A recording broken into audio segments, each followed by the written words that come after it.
Oh shit. Oh no. Don't want to be like that? Keep watching. What's up, miserable creatives? Today's video, let's talk about the mistakes that I made so that you don't have to make them. Let's jump into it. Mistake number 1, feel guilty of what you're charging. This is definitely the mistake that a lot of designers made. Whenever we're approached by a potential client and being asked, how much should we charge? We feel so guilty and anxious and worry about the number we say might end up costing this client. What we should keep in mind is that it isn't a bad thing to wait for the right client who values your expertise, who values you, and who thinks that you're worth it, that you're worth the money that they're spending. So don't be afraid to say the price that you want, because we want to work with a client that thinks you're worth it anyway. Lesson number 2, ignoring mobile design. Mobile-friendly design is not just about scaling down the elements, but also considering how users interact with mobile devices differently. For example, adding a logo on the top left corner when designing a long vertical layout for platforms like WeChat could be appropriate, but not really appropriate when it's for Instagram story where that's your profile image goes. So what's important for us when doing designs is to prioritize simplicity, clear communication, and touch-friendly interaction to provide an excellent user experience on smartphones and tablets. Lesson number 3, over-designing. Sometimes less is more. Overloading a design with excessive elements such as text, images, effects, or colors can clutter the visual and make it hard to read and understand.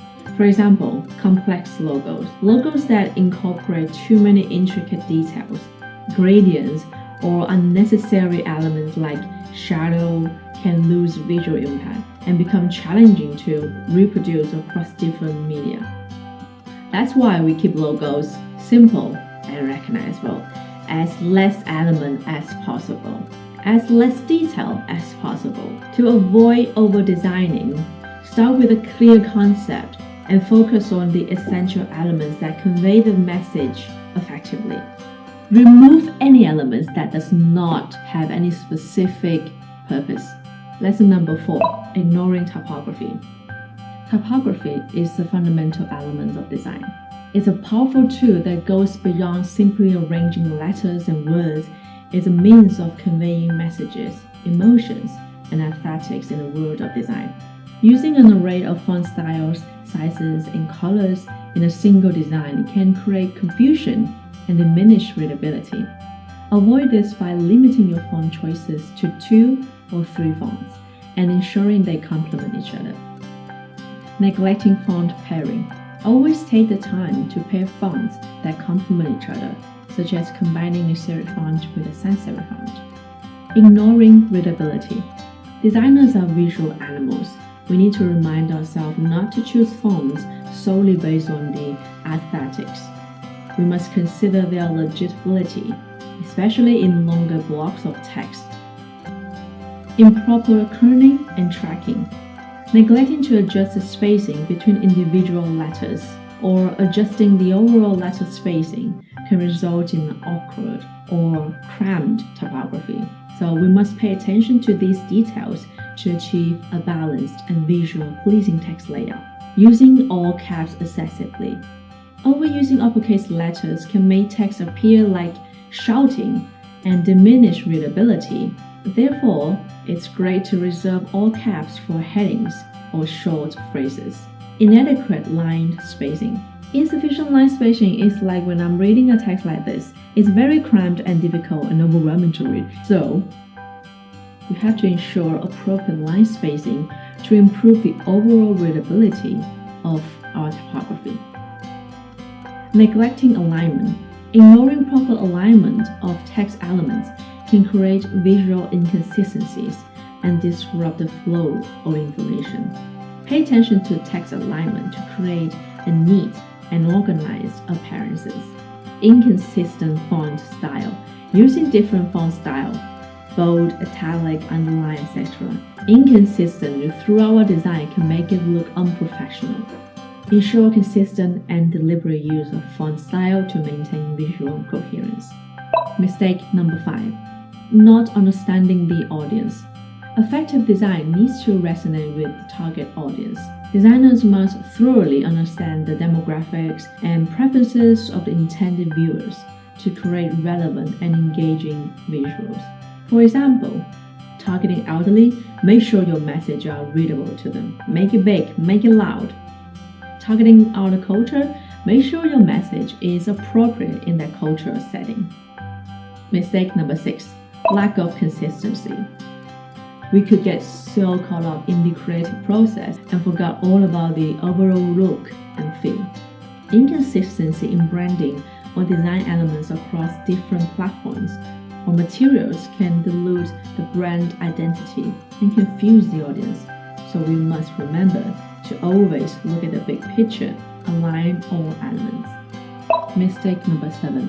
Ignoring feedback. Of course, not all feedbacks are good. Not all feedbacks are aligned with your vision. So it's important to use our judgment to determine which feedback to implement. Seeking clarification when needed and using it as a tool for improvement can lead to better design outcomes and improve our critical thinking. Mistake number 8. Copying trends blindly. While staying current is important, copying design trends without adapting them to project's context can lead to unoriginal and ineffective designs. Instead of copying trends blindly, we should strive to be trend-aware and trend-informed. This means staying informed about the current design trends while using them as sources of inspiration and adapting them to suit the specific context of each project. By blending trends with your own creativity and unique perspective, you can create designs that are not only visually appealing, but also meaningful, impactful, and authentic. Mistake number 9. Skipping the research phase. At times, when I get a new project, I have some visions or ideas of what this design should look like immediately. However, we must hold our horses to understand the project's requirements, target audience, objectives, and most importantly, the client's business goals. It's good to take notes of our ideas, but we should avoid jumping into the creative process without adequate research. Therefore, incorporating the research phase into the design process empowers us to create designs that are meaningful, relevant, and effective. It helps bridge the gap between creative vision and practical application, leading to design solutions that truly resonate with the intended audience. Mistake number 10. Not proofreading. Alignments, kerning, spelling errors, grammar mistakes, and typos can undermine the credibility of the design and the message it conveys. To effectively proofread your design, take breaks between creating and proofreading. Read the content slowly and carefully, maybe read them out loud to catch errors that your eyes might miss when skimming.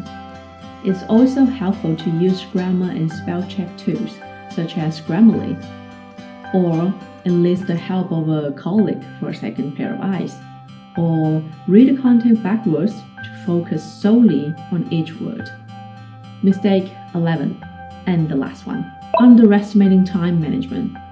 Poor time management can lead to rushed designs, compromising the quality of the final product.